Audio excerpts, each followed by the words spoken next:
let's start in the Premier League, obviously. Yeah. Arsenal and Chelsea.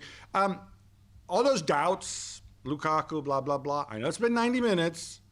And I know there's now a school of thought saying that, but who was ever doubting Lukaku? Yeah. Okay. All the Muppets. Oh, Solskjaer's right to get rid of him. He can't trap a bag of cement. Oh, he's fat. Oh, whatever. Okay, look. Whatever was before, right? Yeah. He comes in. He road graded Arsenal. Yeah. Okay. This is an Arsenal team, and we will come back to them later. Let's just talk about Lukaku. Let's talk about the positives, and then we get to the negatives. Yeah.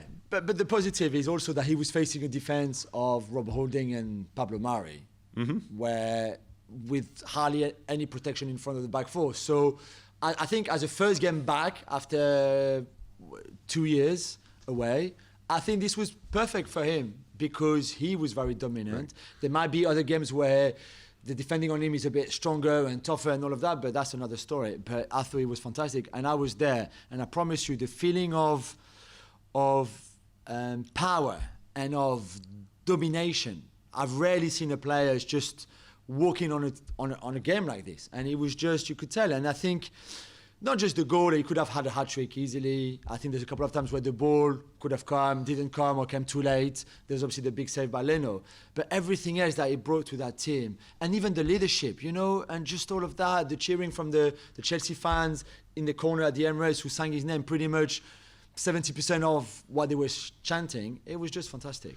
I was just impressed, apart from Lukaku, with Tuchel, in the sense that ultimately, you bring in a 100 million striker or whatever, but it's still different, right? If you replace Timo Werner, who is small and quick, not suggesting Lukaku's slow, but Lukaku's not as quick as Timo Werner, with Lukaku, you're going to have knock-on effects. Now, obviously, he also changed Pulisic, who tested positive COVID, with Havertz.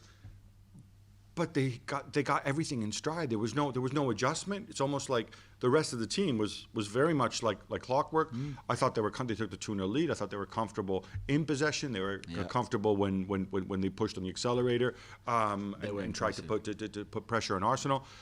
I think they look really, really good, and they look really, really good really, really quickly.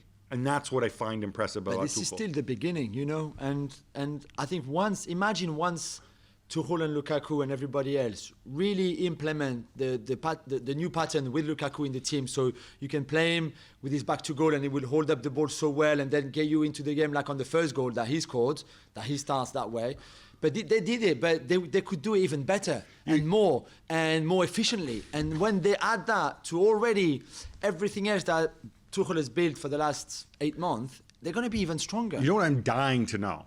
And I don't think we'll have the answer to this until Christmas. I want to know, and I'm going to go with I'm going to channel my inner Orson Welles, Harry Lime, who is the third man. Because if it's Lukaku and it's Mount, we know that.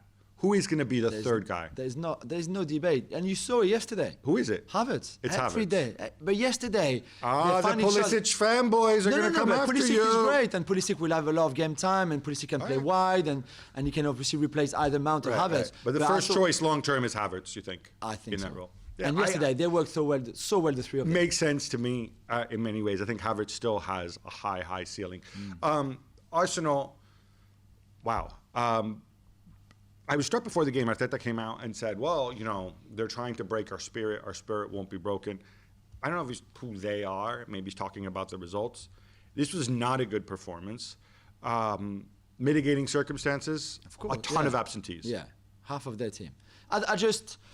This is your first home game. I don't understand the booing at the end by the Arsenal fans, by the whole Emirates Stadium. This is a weakened Arsenal team because of all the players missing, right? Against the champions of Europe, who've already had they're such a machine, such a well-drilled, well-organized machine. On top of that, they've added one of the top 5 strikers in the world. Arsenal cannot compete with Chelsea right now. It's impossible. So what did you expect? For me, this game was everything that we expected before.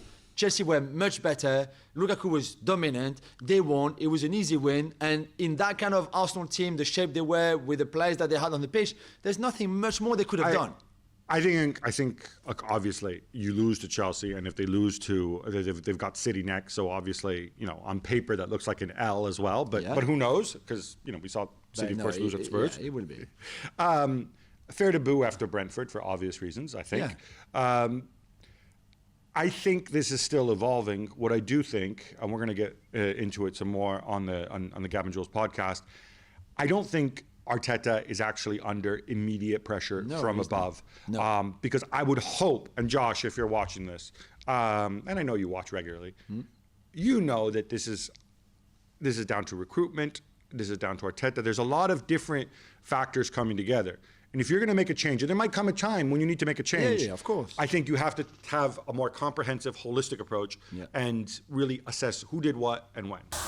Well, thank you very much for watching ESPN on YouTube. For more sports highlights and analysis, be sure to download the ESPN app. And for live streaming, premium content, and let's not forget as well, ESPN FC 7 days a week. Subscribe to ESPN+.